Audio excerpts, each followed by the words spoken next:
Hello दोस्तों, मैं Imrataram Lomrod reach success point YouTube channel पर आपका स्वागत करता हूं। दोस्तों, हमने पिछली क्लास में प्रत्यक्ष विधि से संबंधित मुख्य तथ्यों के बारे में बात की थी और अब आज हम आगे की बात करते हैं जिसके अंदर प्रत्यक्ष विधि के गुणों की और विशेषताओं की बात हमें करेंगे। तो देखिए, प्रत्यक्ष विधि के आगे की बात की तो ये भाषा अधिगम की स्वाभाविक प्रक्रिया। यहाँ पर दोस्तों हमारा कल वीडियो रुक गया था, यानी वीडियो रुकने की वजह से ये बात हमारी अधूरी रह गई।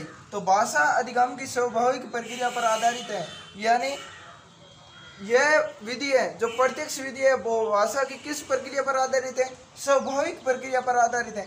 अब बात करें स्वाभाविक प्रक्रिया की तो स्वाभाविक प्रक्रिया क्या होती है?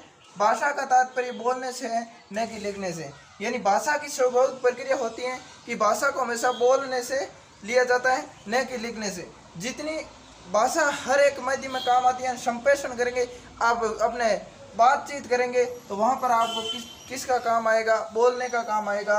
और जहाँ बोलने की आवश्यकता होती है वो क्या होता है? भाषा की एक आपकी क्या है? स्वाभाविक प्रक्रिया है। आगे हम बात करते हैं तो भाषा क्या है? आदतों का समूह। यानी हमने प्रत्यक्ष विधि में बात की थी कि प्रत्यक्ष विधि के माध्यम से विद्यार्थियों को इस प्रकार सिखाया जाता है कि विद्यार्थियों को हर एक वाक्य आदत के रूप में ढल जाता है। तो भाषा का सिद्धांत भी क्या है? भाषा क्या है? एक आदतों का समूह है। जब हम भाषा शिक्षण पढ़ेंगे तो हम इस आदतों के समूह के बारे में भी बातें करेंगे। यानी भाषा हमारी क्या होती है? जब आप भी देख सकते हैं अपनी भाषा को, कई इस प्रकार के हमारे वाक्य होते हैं जो हम हर एक जगह प्रयोग करते हैं, वो हमारे एक आदत के रूप में काम आते हैं। यानी एक आदत पड़ जाती है, हमें प्रयोग नहीं करना है तो फिर भी हमारा क्या है? वो वाक्य हमारे सामने आ जाता है हर एक जगह। तो ये क्या है? भाषा की एक स्वाभाविक प्रक्रिया है। भाषा वह है जो मूल भाषी बोलते हैं, न कि व्याकरण देता है। भाषा दोस्तों व्याकरण पर आधारित नहीं है। अब आप लीजिए अपनी राजस्थानी भाषा, इनकी कोई व्याकरण है? बिल्कुल नहीं है। फिर भी जहाँ राजस्थान के जो मारवाड़ के इलाके लोग रहते हैं वो मारवाड़ी बोलते हैं, तो मारवाड़ी की कोई नहीं व्याकरण नहीं है। फिर भी भाषा क्या है?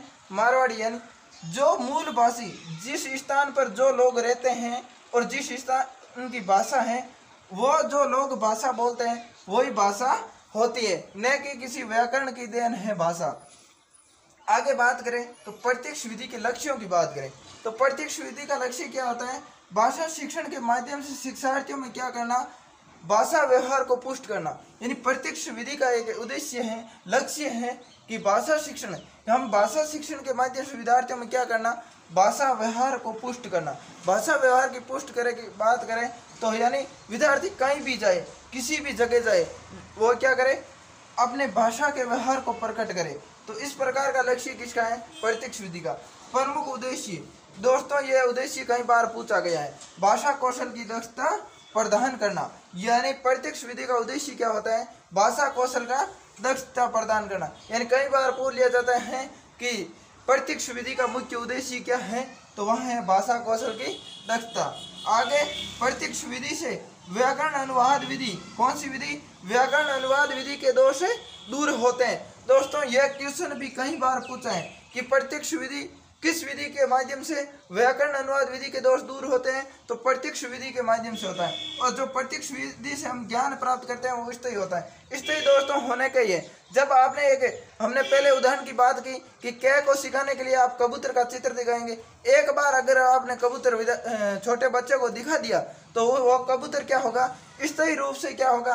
विद्यार्थी के मस्तिष्क में ग्रहण हो जाएगा। तो वहाँ क्या होता है? ज्ञान क्या होता है? प्रत्यक्ष विधि में स्थायी होता है। दोस्तों, अब आगे की बात हमें करेंगे कि इनके आगे क्या इनके गुण हैं, इनकी क्या कमियां हैं, इन चीज़ों के बारे में बात करेंगे। आगे बात करें तो छात्रों की अभिव्यक्ति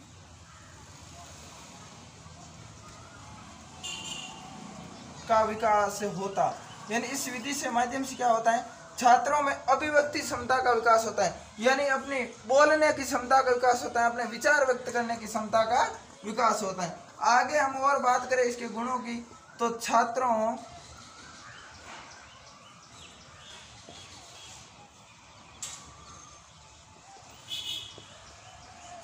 में रटने की पद्धति में कमी आती है, पद्धति में कमी आती है। यानी दोस्तों यहाँ पर क्या होता है, छात्रों के अंदर रटने की पद्धति में कमी आती है। यानी इस विधि प्रत्यक्ष विधि के माध्यम से छात्र क्या नहीं करते हैं, रटते नहीं है, बिल्कुल किसी चीज को प्रत्यक्ष रूप से देख करके मस्तिष्क में ग्रहण करते हैं, न कि उसे रट करके याद रखते हैं। आगे हम और बात करें तो इस विधि में, यानी इस विधि में छात्रों की योग्यता तथा रुचि का ध्यान, यानी दोस्तों इस विधि के अंदर क्या होता है, छात्रों की योग्यता, यानी छात्रों की क्या मानसिक क्षमता है, क्या छात्रों की योग्यता है, उन योग्यताओं का और छात्रों की रुचि क्या, यानी इस विषय से संबंधित छात्रों की रुचि है या नहीं है, इन चीजों का किस विधि में ध्यान रखा जाता है, इस प्रत्यक्ष विधि में बिल्कुल ध्यान रखा जाता है। अब हम बात करते हैं इसकी और गुणों की। तो यह विधि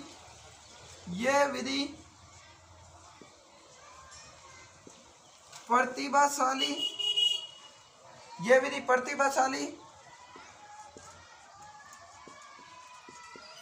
विद्यार्थियों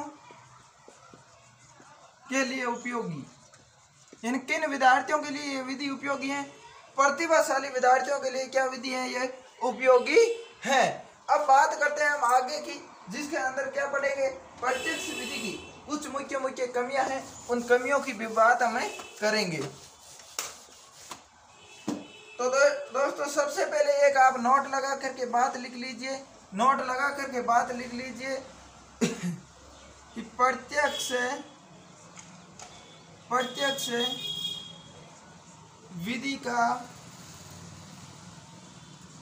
मुख्य दोष, यानी प्रत्यक्ष विधि का आपका जो मुख्य दोष है उसकी हम बातें करेंगे। तो आप क्या करेंगे कि व्यक्तिवाचक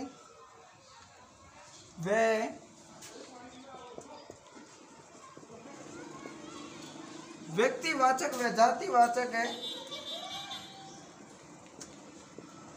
संज्ञा शब्दों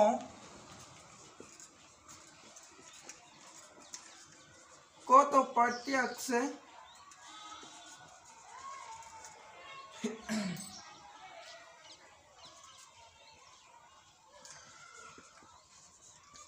विधि से सिखा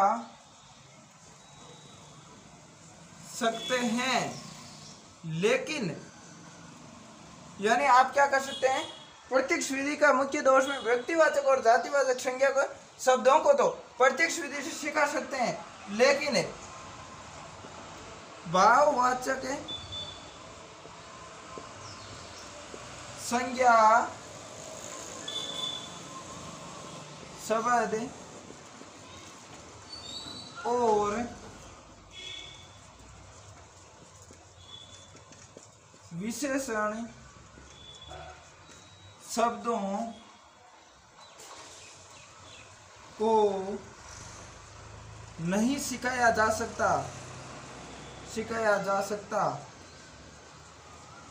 यानी दोस्तों हम बात किसकी करते हैं कि प्रत्यक्ष विधि के मुख्य दोष की बात करते हैं। तो मुख्य दोष है कि व्यक्तिवाचक और जातिवाचक संज्ञा शब्दों को प्रत्यक्ष विधि से क्या किया जा सकता है, सिखाया जा सकता है। यानी व्यक्तिवाचक की बात करें तो आपका राम है, अब इस राम शब्द को सिखाने के लिए आप राम की तस्वीर भी सामने रख सकते हैं और तस्वीर के माध्यम से प्रत्यक्ष दिखाकर सिखा सकते हैं। इस प्रकार कोई जातिवाचक संज्ञा है उनको भी आप प्रत्यक्ष रूप से दिखा करके सिखा सकते हैं। लेकिन जो भाववाचक संज्ञा, यानी आप भाव का बोध प्रत्यक्ष रूप से दिखाकर नहीं करा, अब शब्द क्या है आपका, मिठास है, क्या है ये, मिठास है।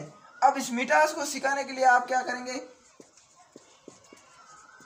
मिठास को सिखाने के लिए प्रत्यक्ष रूप से किस प्रकार इस मिठास को दिखा सकते हैं, अब ये तो कि स्वाद के माध्यम से हमें पता चलेगा कि मिठास है, यानी ये चीज़ मीठी है, यानी भाव के माध्यम से पता चलता है। लेकिन हम बात किसकी कर रहे हैं कि प्रत्यक्ष रूप से दिखा करके सिखाने की। तो बिल्कुल भाववाचक संज्ञा को हम क्या नहीं कर सकते हैं, प्रत्यक्ष रूप से दिखा नहीं सकते हैं, यानी इस विधि से नहीं पढ़ा सकते हैं। और एक जितने भी विशेषण हैं उनको हम किस विधि से नहीं पढ़ा सकते हैं, प्रत्यक्ष विधि से पढ़ा नहीं सकते। पढ़ा इसलिए नहीं सकते क्योंकि हमें उसे प्रत्यक्ष रूप से देख भी नहीं सकते हैं, तो उन्हें इस विधि के माध्यम से नहीं पढ़ाया जा सकता है। तो अब आगे हम बात करते हैं इसके और दोषों की। तो इसमें क्या होता है दोस्तों, दोष है इसका, कक्षा में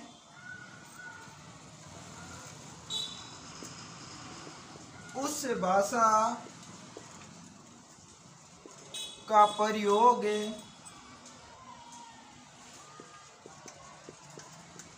किया जा सकता है, परंतु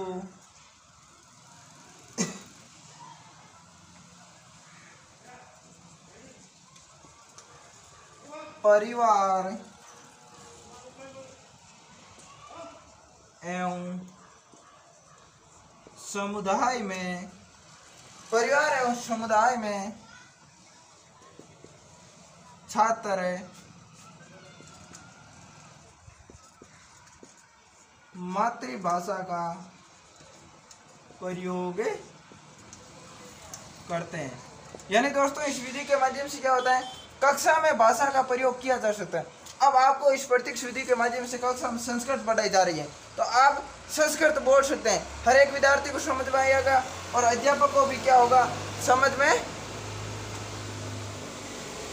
यानी कक्षा में आप क्या करेंगे, भाषा का प्रयोग कर सकते हैं, हर एक विद्यार्थी को संस्कृत भाषा में समझ आएगा और क्या होगा, अध्यापक को भी समझ में आ जाएगा। लेकिन परंतु परिवार और समुदाय में छात्र मातृभाषा का प्रयोग कर, इसको आपने विद्यालय के अंदर तो क्या क्या आपने कहा, संस्कृत बोलो और संस्कृत को सीखो, तो हर एक शब्द भी संस्कृत में बोलो, तो आप बिल्कुल स्कूल में बोल सकते हैं। लेकिन परिवार में जाएंगे तो वहाँ पर आप क्या संस्कृत बोलेंगे, क्या समुदाय में जाकर के संस्कृत बोलेंगे, वहाँ आप संस्कृत बोलेंगे तो वापस आपको मातृभाषा के अंदर क्या मिलेगा, उत्तर मिलेगा। यानी हम परिवार और समुदाय में इस प्रकार इस विधि के माध्यम से इस भाषा का प्रयोग नहीं कर सकते हैं, वहाँ हम क्या करते हैं, मातृभाषा का प्रयोग करते हैं। इसलिए सीखने में हमें क्या होती है, कठिनाई होती है, क्योंकि घर में हम मातृभाषा का प्रयोग करते हैं और हमें मातृभाषा के माध्यम से बिल्कुल पढ़ाया भी नहीं जाता है, तो हम क्या नहीं कर सीख नहीं पाएंगे, उस भाषा को सीखने में हमें कठिनाई होगी। दोस्तों ये बात किसकी की हमने आगे हम बात करते हैं कि प्रत्यक्ष विधि में क्या होता है। प्रत्यक्ष विधि से सिखाने के लिए प्रशिक्षित अध्यापकों